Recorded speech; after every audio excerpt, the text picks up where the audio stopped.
Taking charge of your career means knowing when to change your job or switch a job. How do you know it's time to make a change? As with anything in life, whether it's a relationship, a job, or even like a gym that you're attending where you don't see any progress, it's time to move on. The worst career advice that is being peddled to everyone is follow your passion.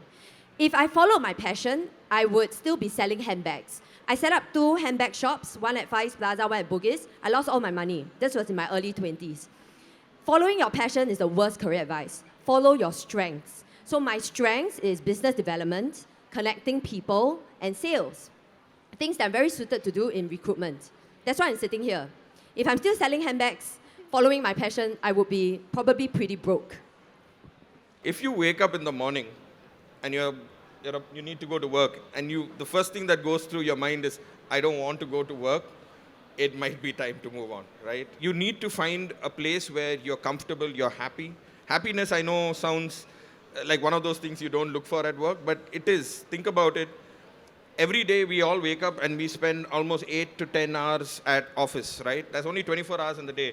50% of the day is probably spent in office. So it would be really sad if you're miserable for 50% of the day, every day.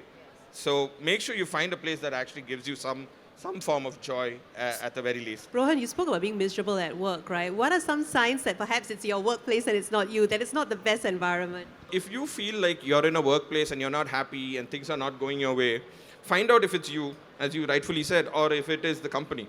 And one good way to find out is to actually read reviews about your own company to understand if anyone else is going through it. If no one else is going through it, then there's a possibility of a conversation with your boss about what's happening and why you're feeling that way. If everyone is going through it, then it's a sign of a larger problem, right? And it's probably time to move on. What about upskilling? How important is it? And is it something just for mid-career professionals or for everybody, you think? When we graduate from university or from whichever tertiary institutions, we have this concept, we are already trained and polished and ready to take on the world, right? But the sad truth is, with technology changes and advances, the shelf time of your skills are getting lesser and lesser, right? Even for the young people out there, it's time to really look at upskilling, look at what are some of the in-trend skills that the industry is looking for, and start to maybe build your way towards. And I think something that's very important nowadays is to look at how do you learn and work at the same time, right? I think there are many companies that are offering also stackable degrees or stackable masters where you can work in a day, take a course that can be accredited to a longer term skills program or a skills certification. So I think those are things that you can do at the same time to safeguard your own career, but at the same time also help you to be more resilient to changes in the industry. Whether you're 25 years old or 55 years old, you need to constantly have a slight healthy sense of paranoia. I don't think AI is coming for your jobs, but people who are getting very skilled in using AI are coming for your job. So it's your responsibility. You need to take ownership of your career. Yes, after university or polytechnic, I feel like I'm equipped. I can take on the world. But very quickly you realize, oh shucks, my colleague's very familiar with the metaverse. And then what am I passionate about? Just to add, I love that line, always be paranoid. Because if you're not learning, you're not growing.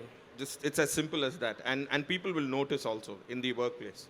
We've heard enough times now that you need to reskill, you need to stay relevant. I wonder if you could have some tips for everyone on how to go about doing that. How do you identify what gaps you have and what to do next? First, identify who inspires you. Because now we have social media, right? Whether it's Instagram or LinkedIn, maybe someone in your industry, you're like, wow, I'm so inspired by this person's career trajectory. Then you reverse engineer. And another way is to see the vision your company has. And so if I'm very committed to my company for the next 5 years, I want to see how I can progress internally, then what skills do I need to get me to the next role? And there are a lot of internal opportunities within big companies. You can already start mapping your roadmap towards there. Does getting ahead at work always mean having to change your role? At which point is job hopping maybe not okay anymore? If you do it too often. Like people notice that, right? Like if I see someone who's been in a job for a very long time, I'm like, okay, they're stable, but maybe they're not risk takers. But then if you see, on the flip side, if you see someone jumping every 6 months, then the first thought that goes through my mind is, they don't know what they want. And I think it's really important to know that before in the workplace. So I'm going to use the dating analogy a bit. So if a guy changes girlfriends every 3 or 6 months, I'm like, wow, major red flag, the commitment phobic, right? The same thing for a job hopper. You move jobs with the intention of moving your career forward, right? You cannot just move jobs for, someone's offering me 10% more, I'm jump, right? And I've actually seen so many CVs where literally every 6 months, 1 year, they move jobs. And they say, I have a legitimate reason. Okay, sure. What's the legitimate reason? So very important, if you do leave a job after a very short period of time, make sure you get positive reference as a legitimate reason and have a plan. So I think the reality is a lot of people think, oh, I see my friend moving jobs, no problem lah. Now Gen Z, the narrative is everyone should be able to accept, right, that I move jobs. But if you move jobs with no plan, that actually does your own career a disservice. Are there any other factors we should consider? The research is like Gen Zs move jobs about on average for every 2 years, right? I think that could give you probably a good reference in the sense of like, okay, you have tried this enough, and if you really think that when you are staying in a role, there's no career advancement, there's no way for you to learn, you don't feel aligned with the company's mission, vision, then maybe it's time for you to look for something else. Better to have a plan. And also to make sure that when you are switching jobs or you are jumping jobs, you are looking also at the whole industry and what things are looking at for you yourself. So sometimes you have to figure out actually what is it? Why is this dissatisfaction? So easy to blame the boss. Oh my gosh, I cannot stand my boss, cannot stand this company, my colleagues are toxic. But actually, what if the problem is inside, right? Talk to your parents' friends or your aunts or your uncles, people who've known you for many years, and there's no vested interest, and actually seek advice from people who are even just a few years ahead of you. They might be able to point out the things that you're doing wrong.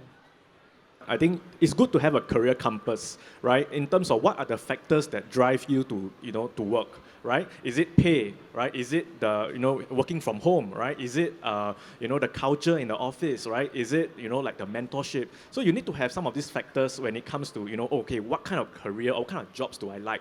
And a lot of Gen Zs, okay, they will be like, oh, I don't know what I want, right? Then think about what do you not want, right? Because a lot of times the reverse of what you don't want is what you actually want, right? And from there you sort of cut and say, okay, these are my 5 factors that will allow me to like a job or enjoy what I do, right? And from there, then you maybe want to also rank it, right? Is pay the most important thing for you, right? Is the culture more important than the pay? I love that because when I ask this question, they tell me they want it all. They want the pay, the career, the prestige, a good boss, everything, right? And sometimes it's a reality check. I've come across, unfortunately, a lot of people, not just Gen Zers, but people who want the paycheck but not willing to put in the work. So then that's slightly tough, right? Because you can't have it both ways.